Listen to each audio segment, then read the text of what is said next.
28 years practice under my belt. I'm also the author of a number of books on stress and resilience, and I specialise in helping people to learn how to manage stress more effectively. I can honestly say, hand on heart, that I've had a roller coaster of a life.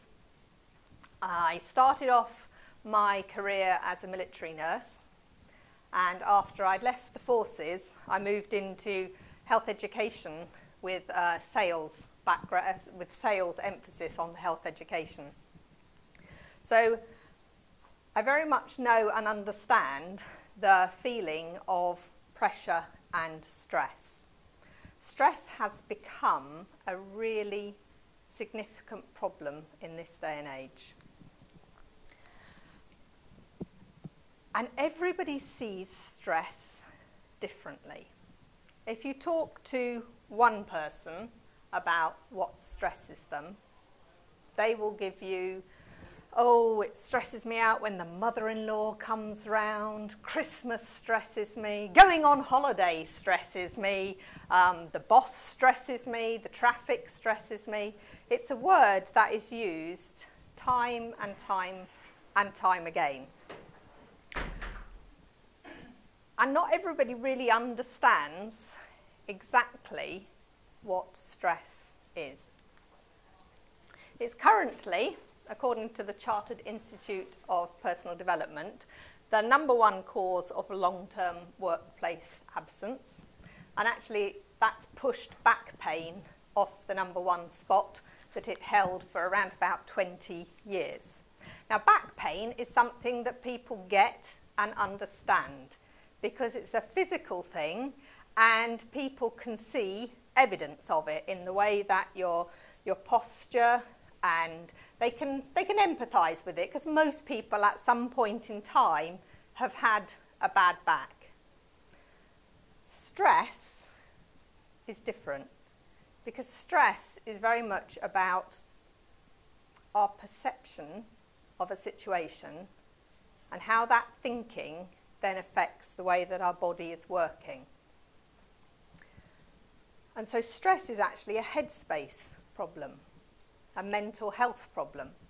And of course, as soon as you start talking to people about mental health, all of a sudden their defence mechanisms go up. They're not really 100% certain how to handle it. They don't really know what to say to the other person because they don't necessarily want to upset them any further.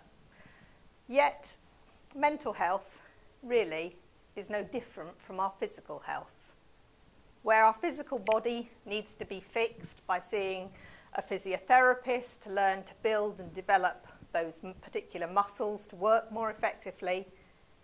Our brains, complex and amazing as they are, just need to learn to be reprogrammed so that we can handle our stress in a more effective way.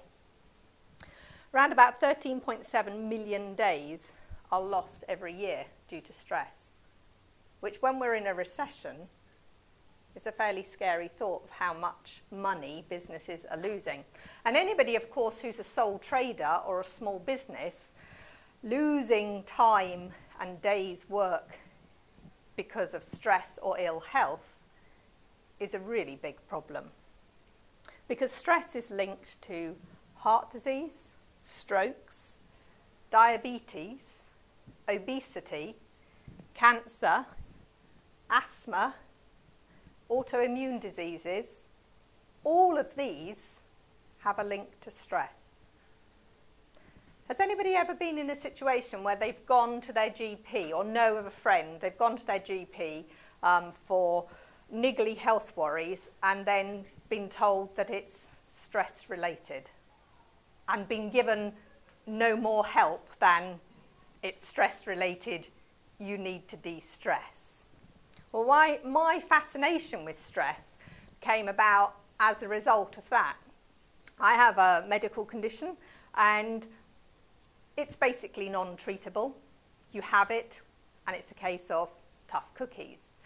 Now, in the short term, day to day, doesn't cause, well, it does cause quite a lot of problems. It causes all sorts of problems with hirsutism, irritability, mood swings, weight gain, infertility issues, you name it, it can cause it.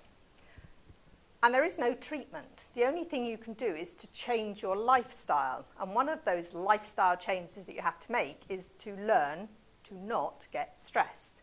Because stress will make all of these things worse. Now you think to yourself, oh, well, that doesn't sound like it's actually that much of a problem. But the other side of the problem is that if I don't get a grip on this medical condition, I predispose myself to diabetes before the age of 40, I predispose myself to strokes, and I predispose myself to cancers. So being told, about 10 years ago, by a very well-renowned doctor that you've got this, but there's nothing we can do for you, but you've got to live a stress-free life. As a nurse and a holistic therapist, it made me go, right, okay, let's get to grips with what this stress business is all about. Now, if you look up the definition of stress, and the Health and Safety Executive is the most renowned place to get the right definition for this, it says, stress is the adverse reaction people have to excessive pressure or other types of demands placed upon them. Essentially, stress is when our ability to cope, the demands placed upon us outweigh our perceived ability to cope. Now, if you take stress at its most simple level and what it was designed to do, it is, hand on heart, the most amazing thing that your body can do. You see, your stress response is one of your really, really primal responses. It's hardwired into you, and it is there to do the ultimate, which is to protect you and to protect your life. So what do I mean by that? Well, let's go back to a dear old man in our cave, what we were designed to do, our hunter-gatherer. So there we are in the cave, and it doesn't really matter whether you're the nurturing caregiver member of the family, preparing the meal and looking after the offspring, or whether you're the hunter-gatherer. Along comes a threat to your and your family's well-being in the form of, let's say, a saber-toothed tiger. It's prowling up and down outside your cave, and it's extremely hungry, and you're not particularly well protected. As soon as you perceive that threat, you fire off your stress response. Message goes from the brain to the brain, and basically, almost instantly, your autonomic nervous system takes over. Your breathing rate immediately increases, as does your heart rate. The reason your breathing rate and your heart rate increase is to get extra oxygen to your muscles, because you have two options. You can either fight the tiger or you can flee. Now, in terms of fighting and fleeing, the other thing that kicks in is that your adrenaline that's being released makes you almost superhuman. That's why in cases of extreme situations, people have lifted cars off injured people. That's why people who've been injured but are still under a threat are able to move and drag themselves away. So your heart rate is beating faster, your breathing rate is going faster. All of that to get extra blood to your muscles so that you can run or you can fight. The other thing that happens to your blood is that it gets thicker. Now this is really clever. cortisol is released. Two main hormones with stress are adrenaline and cortisol. And the cortisol thickens your blood. Now this is really clever, because should you happen to get scratched by said saber-toothed tiger, the theory is the blood's thicker, therefore you won't bleed out quite so fast. The other thing that happens is all non-essential stuff is shut down. So what do I mean by non-essential? Well, at this particular moment in time, we don't necessarily need our immune system, because fighting off a cold bug is not actually as important as running or fleeing from our saber-toothed tiger. So our immune system shuts down to save some energy. The other thing that shuts down is your guts, because again, we don't really want to be wasting time digesting food. Our stress response has released extra glucose into our blood so that our cells have got the energy that we need, but we don't actually need digestion at this point in time. That's why in extreme cases, people will vomit or defecate, because it's basically the body going, empty the alimentary canal, get everything out. Now, the other thing, which is really fascinating that happens, is the front of your brain is called the prefrontal cortex, and it's where your centre for higher reasoning is. It's where you can debate things and decide things. Now, interestingly, dogs have quite a well-developed prefrontal cortex. Cats don't. That is why you can train your dog, but you can't necessarily train your cat. So your prefrontal cortex is a really important part of who you are. But when your stress response is fired off, because you can't afford to stand and debate with said saber-toothed tiger as to whether, could negotiate a little bit with him, that's not going to happen, because the access to your prefrontal cortex is shut off. What that means is you can't reason, and your IQ drops by 20 points. Now, if you are a Mensa member, losing 20 points of your IQ is not the end of the world. You'll just not be quite as bright as you were.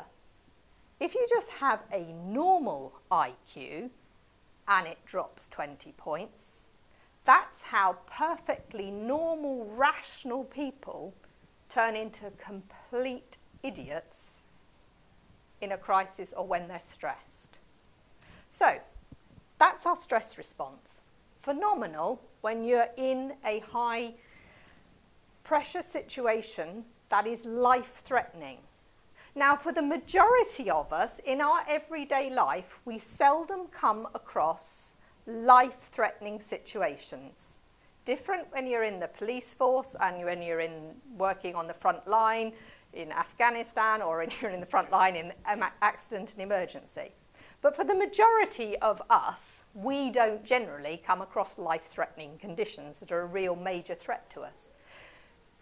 Except maybe when somebody cuts you up in the traffic and you have to slam your brakes on really hard and you feel your heart race immediately afterwards. You're like, oh my goodness gracious me, can't believe that. Or if you're in a situation where you're walking home from the railway station and all of a sudden you just don't feel safe and your heart starts to race and your mouth goes dry. Remember I said that your digestion was shut down? That's the reason your mouth goes dry. So any time where you're in a situation and your mouth has gone a little bit dry, it's a sign that you've fired off your stress response. So how can that have led to us being in a situation where stress is the #1 cause of workplace absence, where it's causing all these different diseases? Well, it's very simple. If you remember, we said that stress was related to the demands being placed upon us and then our ability to cope.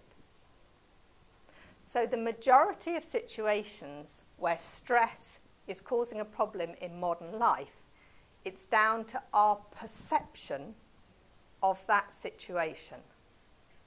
So that could be the kids kicking off as we're trying to get them out the front door so that we can get to work on time, so that we can get them to school on time, and we perceive that as a threat.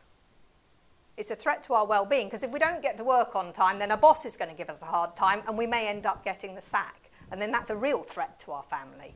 That's why when somebody starts scaremongering in a business, that they've heard rumours that there are going to be redundancies. Redundancy is a huge threat to people's well-being, because that's their livelihood, that's their money for their bills, for their family, to protect their family. So it's no wonder that we fire off that stress response. But we also fire off a stress response just because we feel that we can't cope. So the most important part of understanding stress is starting to understand what is it that triggers off our stress response. What winds us up most, and then start to make behavioural changes so that we don't get wound up by that. So the solution. Well, there is a really simple solution. There are two really simple things you can do. One is you can make sure that every day you take time, at least 10 minutes, to lower your heart rate and lower your breathing rate. You see, your stress response switches off when your breathing rate is low and calm and your heart rate is low. It's part of that autonomic nervous system. It's part of the switch off mechanism. Heart rate goes down, threat is over, switch it off. So you can take 10 minutes every day to consciously take time to switch off. The other thing you can do is to burn off the excess stress hormones. Because had you been in a true situation where you had been fighting or fleeing from your saber-toothed tiger, the very nature of fighting or running burns off all those stress hormones because you've used them up. And then when you're back in your little cave with your family, having a nice cuppa, your heart rate comes down and the stress response is off. In modern life, what generally happens is you have a really busy day at work, which then means that you then come home, you pick the kids up from the childminder, you do this, you do that, your husband comes through the front door, your wife comes through the front door, you carry on, run, run, run, keep going, keep going, keep going, until you collapse in a heap in your armchair at about 9:30, and you're asleep within a matter of moments, and then awake at 3 o'clock in the morning. There is another way. You can learn to buffer the stress by becoming more resilient. Now, resilience is not something that you either have or you don't have. It's very simply a combination of behaviours, thoughts and actions that can be learnt and developed by everybody. It's one of the things I've written about and written a book about, which explains how this bounce model works. You'll hear resilience sometimes called as people's ability to bounce back from adversity. But very simply, those types of resilient people do a number of things which are on your list here, which you've got on here. So, the first one is believing in your ability to cope, the B of the bounce.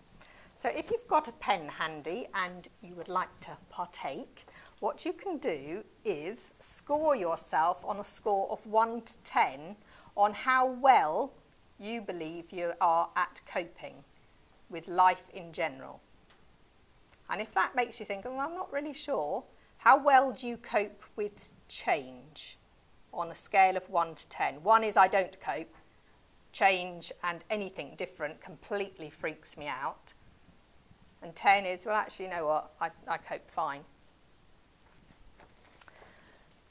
There are numerous ways that you can develop ability to cope better.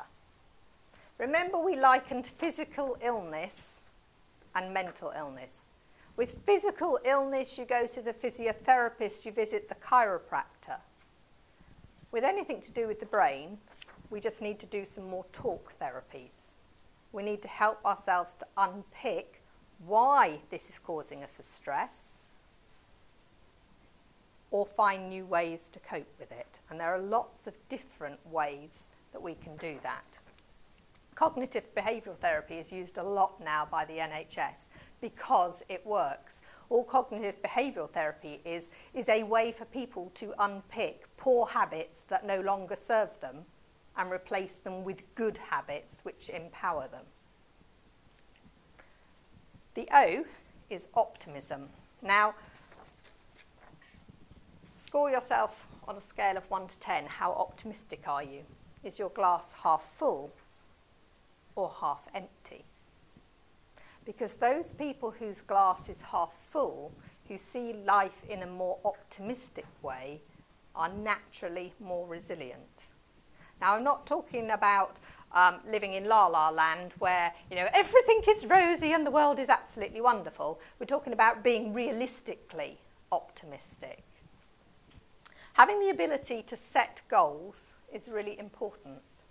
A lot of times people don't realise how far they've come because they've lost track. If you set goals, small goals, big goals, on a regular basis, it's really easy to look back and see what you've achieved. The U is a little bit of a play on words. It's the U of survival. And how do you see yourself? Are you a survivor or are you a victim? Is it the world's fault that my life has taken a bit of a bad turn? Now, as I said, I've had a roller coaster of a life. I've dealt with ex-husband being an alcoholic, leaving me with 9-month-old twins. I've gone from being on benefits to getting back into work. I've taken that work and moved up through the ranks in the business and ended up as a managing director of a company and a director on another business, and then sold those businesses. I've dealt with my best friend being diagnosed with breast cancer at the age of 30 and then dying not many years later. I've dealt with relatives being ill. I've dealt with all manner of things. And why I and other resilient people are able to keep going is because you see yourself as a survivor. And survivors find solutions. They find ways to make things happen. Nurture. That's the N of the B.O.U.N.C.E model, and it's something that we're not always very good at doing. Now, we service our cars on a regular basis, and we service our boilers on a regular basis, and we do household maintenance and other bits and pieces. But how often have you nurtured and serviced your own body in terms of taking time on a regular basis to make sure that you are de-stressing? Remember we said the stress response turned off when your heart rate lowered and your breathing rate lowered? Well, if you do something on a regular basis that does that, you'll switch your stress response off. The other part of nurture is taking exercise. As human beings, we are designed to move, and we do not move enough. End of story. And we have to move more. And if the minimum that we can do is to go to work and come home from work, at some point in that day, every one of us should get outside and walk for 20 minutes. And when you're walking, you actually need to swing your arms and to walk out at a good pace. That Nordic pole walking is really good because it uses your shoulders. Now, the reason it's really good and the reason you need to swing your arms is because a lot of tension is held in the shoulders because the nerves that feed the shoulder muscles come directly from the brain stem. The brain stem is the bit of your brain that controls your heart rate and your breathing rate. Remember we said your heart rate and your breathing rate go up when you're stressed. So as soon as that goes up, you tighten up these muscles here. That's why when life is really tough and you think, oh, I've had a really rough day today, oh, my shoulders really ache. By swinging your arms, you release the muscles in your shoulders and you help to break down the excess stress hormones, simply from 20 minutes walking a day. Is there anybody here who could not physically manage to walk for 20 minutes a day? Unless you're in a wheelchair, most people can manage 20 minutes. And if you can't manage 20 minutes because you're physically incapacitated, then swimming is the next best thing. Because in a pool, your body is supported, and most people with disabilities can manage to do some therapy in the water and to help to burn off the stress. The other part of nurture is making sure that you eat properly. You are what you eat. And if you eat rubbish, you will stress your body more by the rubbish that you're putting in it. So if it's not fresh and it's not brightly coloured, your plate should be as brightly coloured as possible with as much fresh fruit and vegetable as possible. Connection and support. No man is an island. We all need each other. But a lot of times when people are feeling really, really stressed and life is getting them down, they will retreat to their proverbial cave. Men, classically, when they're stressed, go off to their cave to think about things and to ruminate and solve problems. Women, when they're stressed, get busier and busier and busier. And that reason is really simple. Remember we said the cave back in our caveman? Well, Neanderthal man was there to protect his family. He had to do that. The caregiver, the female role, was to gather up and protect the children and to make sure that if they had to run, they had what they needed to run with them. So that's why when women get stressed, they tend to get busier and busier and busier because they're gathering up and they're doing as much as they can to protect their young. Whereas men, when they're stressed, they can more likely to be retreat into their shell. So you can see now, if you've got two people in a family and the husband's really stressed at work and he's retreating into his shell, and the wife is really stressed at work and she's getting busier and busier, how you can have a really quick breakdown of communication. So being connected and supported is really important. And the final part is to make sure that you enjoy and celebrate life. Living in the moment of now is really important. Being grateful is really important as well. Having an attitude of gratitude is a key part of being resilient. So taking time each day, even on the worst day, to be able to look back and say, what was good about today? And there's, in my book of tips, one of the tips is to have an attitude of gratitude and to have a gratitude diary, to get a really nice notebook and keep it by your bed. Before you go to sleep at night, to write 3 positive things that happened that day.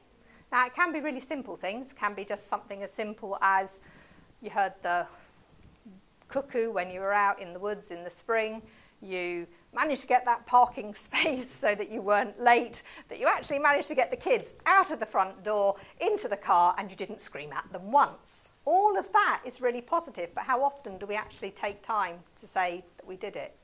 Even on the hardest day, it's possible to write 3 good things. Even on the day my best friend died, I was still able to sit and write 3 good things. Now you'd think to yourself, how possibly could you do that? I did it with tears streaming down my face, and the 3 good things were very simply, she'd had cancer for a long time, and her greatest fear was that she'd have a long drawn out death, bedside death, you know, with the family, and it'd go on for weeks and weeks. She died really, really suddenly of a chest infection. Within the space of 48 hours, she was in hospital in intensive care, and she died. So for her, that was good, because it wasn't the long, drawn-out horror that she had been imagining. The intensive care department were absolutely fabulous. All of her friends and family were allowed in. There was myself, her other best friend, her sisters, her mum, her dad, her son, We were all there for the entire 48 hours. And the final part was that she was no longer in pain. Anybody who's had any dealings with people who've got a life-threatening illness like cancer that's reached that point knows that the pain is the hardest thing. So even though that was very single hand on heart, the worst day of my life, and I had tears streaming down my face when I wrote in that book, I still made myself do it, because it's important to find the positive somewhere in even the darkest day. So, where can you get more information? Well, of course, you can come to my stand and buy the book. You can go onto the internet and you can Google me or go to helenturier.co.uk.